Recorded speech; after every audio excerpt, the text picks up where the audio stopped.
Hello guys, welcome back. आज हम देखने वाले हैं कि हम अपना खुद का वेब सर्वर कैसे क्रिएट कर सकते हैं नोड.जेएस की हेल्प से। जी हाँ, बिल्कुल बेसिक से स्टार्ट करेंगे। आपको एक एक चीज बताऊंगा, एक एक पॉइंट के बारे में बताऊंगा, कुछ टिप्स एंड ट्रिक्स बताऊंगा।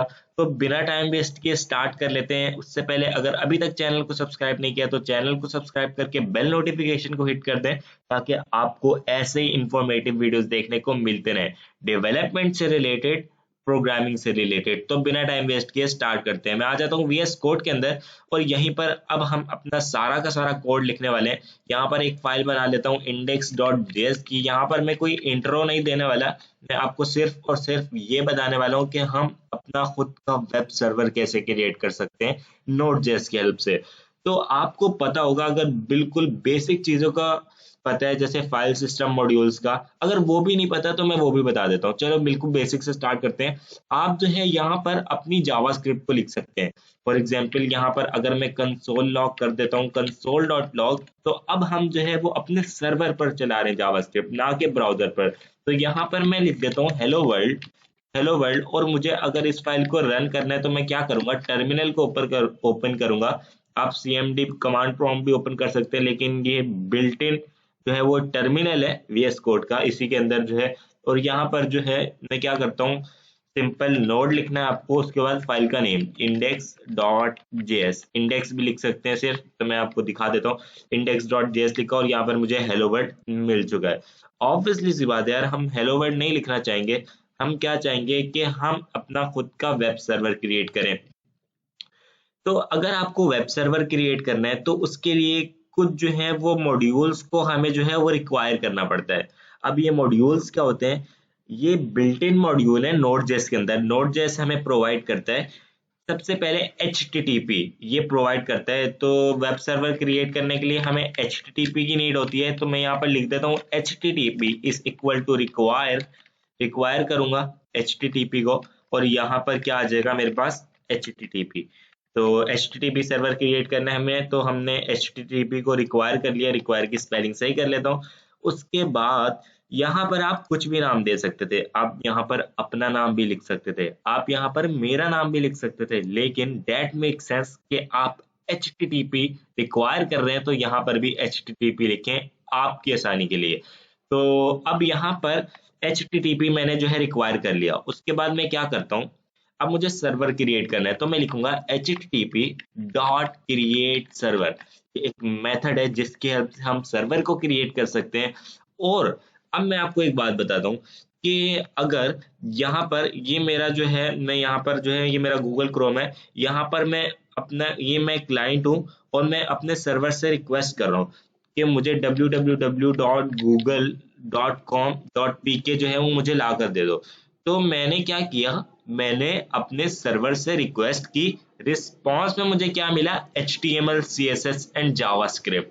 मैंने अपने सर्वर से रिक्वेस्ट की, उसने मुझे रिस्पॉन्स दिया। क्या चीजें सर्वर के अंदर क्या क्या आता है, रिक्वेस्ट और रिस्पॉन्स। सिर्फ यही मैंने आपको बताना था कि सर्वर के अंदर हमारे पास दो चीजें होती हैं, एक होता है रिक्वेस्ट, दूसरा होता है रिस्पॉन्स। सही है।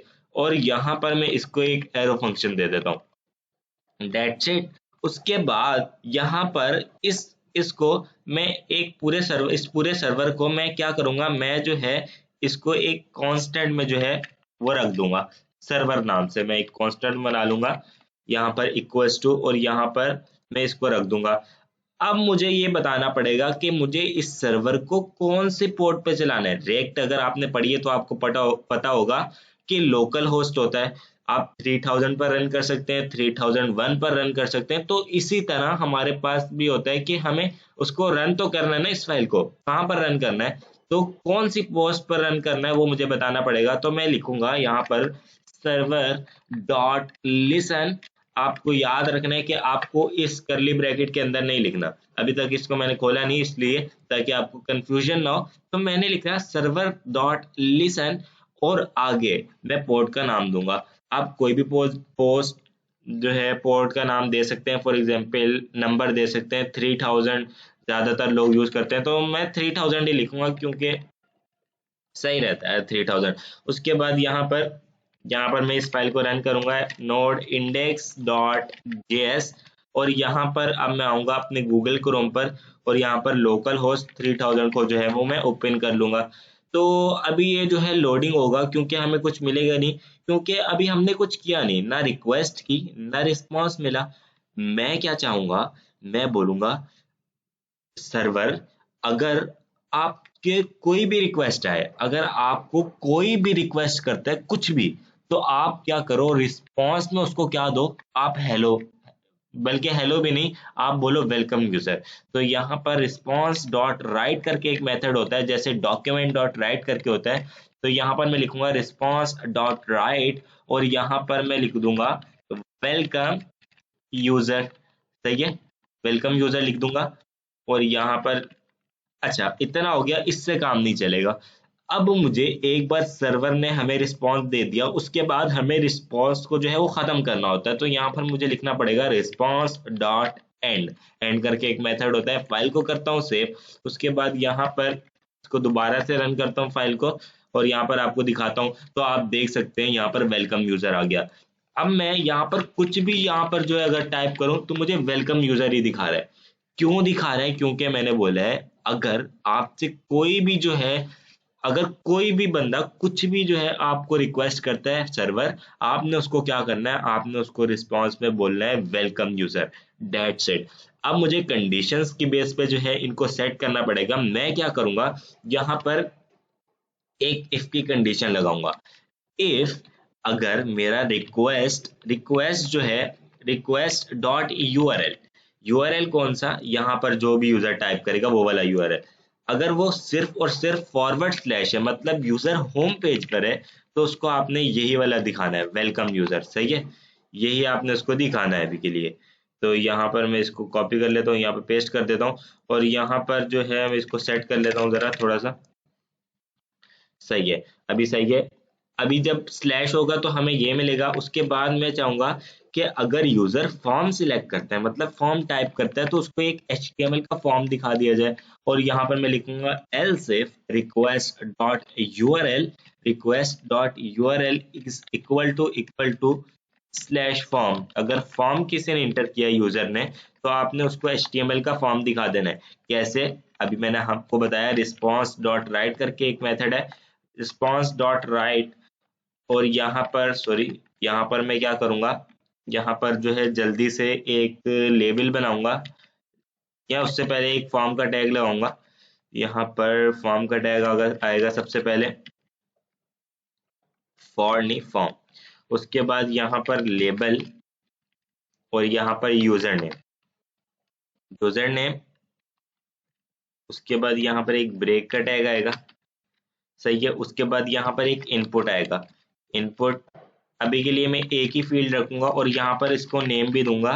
नेम क्या है इसका? यूजर नेम है, तो यहाँ पर मैं यूजर नेम यहाँ पर डाल दूंगा, यूजर नेम।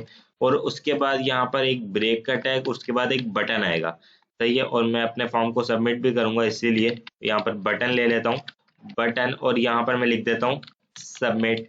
सही है, उसके बाद यहाँ पर मैं नीचे आता हूँ और रिस्पॉन्स को मैंने आपको बताया एंड भी करना पड़ेगा, तो मैं लिखूंगा रिस्पॉन्स डॉट एंड और यहाँ पर फाइल को करूंगा सेव और यहाँ पर दोबारा से रन करूंगा नोड इंडेक्स डॉट जेएस। और यहाँ पर अगर अब मैं फॉर्म लिख देता हूँ, अच्छा अब मेरे स्लैश है तो ये चल रहा है। सही है, अगर मैं इधर फॉर्म कर देता हूँ स्लैश फॉर्म, तो आप देखिएगा, ये देखें ये क्या हुआ। मैं तो चाह रहा था कि मुझे पूरा का पूरा HTML फॉर्म मिले, लेकिन ये तो इसने तो इसको स्ट्रिंग समझा और पूरा का पूरा ऐसे ही रिटर्न कर दिया। तो इसके लिए हमें क्या करना पड़ता है, इसके लिए हमें कंटेंट टाइप बतानी पड़ती है। तो मैं क्या करूंगा, रिस्पॉन्स डॉट सेट हेडर्स नाम से एक मेथड होता है जिसके अंदर हम टाइप बताते हैं। तो यहाँ पर मैं लिखूंगा कंटेंट की टाइप क्या है, मतलब इसको आपने किस टाइप से समझना है, ब्राउजर को समझाने के लिए कंटेंट टाइप। और यहाँ पर टेक्स्ट HTML आएगा क्योंकि हम HTML लिख रहे हैं। तो मैं अगर इस तरीके से करूंगा और मुझे दोबारा से रन करना पड़ेगा फाइल को, मैं दोबारा से रन कर देता हूँ और रिफ्रेश करता हूँ, तो यहाँ पर आप देख सकते हैं मुझे HTML फॉर्म जो है वो मिल चुका है। इसी तरह आप जितनी मर्जी रिक्वेस्ट करेंगे, आपको उसको सर्वर उसमें जो है, मतलब आप जो भी रिक्वेस्ट करेंगे और कंडीशन लगाएंगे उसके हिसाब से आपको जो है यहाँ पर रिस्पॉन्स मिलेगा। हमने HTML दिया था तो हमें HTML मिल चुका है। इसी तरह CSS भी कर सकते हैं। तो आप जो मर्जी करें, अभी बिल्कुल बेसिक मैंने आपको बताया कि आप इस तरीके से कर सकते हैं। अब मैं क्या करूंगा, अभी देखिए मैंने सबमिट पर क्लिक किया और वो घूम ही जा रहा है, मतलब लोडिंग हो ही जा रही है। अब मैं चाहूंगा, हमारे पास फॉर्म के अंदर दो चीजें होती हैं, एक होता है एक्शन और एक होता है मेथड। एक्शन क्या होगा, जैसे ही फॉर्म सबमिट होगा तो क्या एक्शन होगा, सबमिट। सही है, अब मैं सबमिट में अभी बनाऊंगा। और यहाँ पर मेथड हमारा क्या होगा, पोस्ट होगा। अगर आपको नहीं पता ये क्या चीज़ है, मेथड, एक्शन, पोस्ट, तो आपको HTML में दोबारा से जाके वीडियोस देखनी पड़ेंगी। मेरा कोर्स है प्रॉपर, प्लेलिस्ट का लिंक नीचे दे दूंगा, आप देख सकते हैं। तो यहाँ पर मैं सबमिट पर, जैसे ही मेरा जो है यहाँ पर स्लैश के बाद अगर सबमिट होगा, तो मतलब इस बटन पर क्लिक हो रहा है तो मुझे डेटा जो है वो सेव करा। यहाँ पर आप देख सकते हैं हमने अपना खुद का वेब सर्वर क्रिएट किया यूजिंग Node.js की हेल्प से। ये बिल्कुल बेसिक सी चीज़ थी, आगे हम और एडवांस देखेंगे।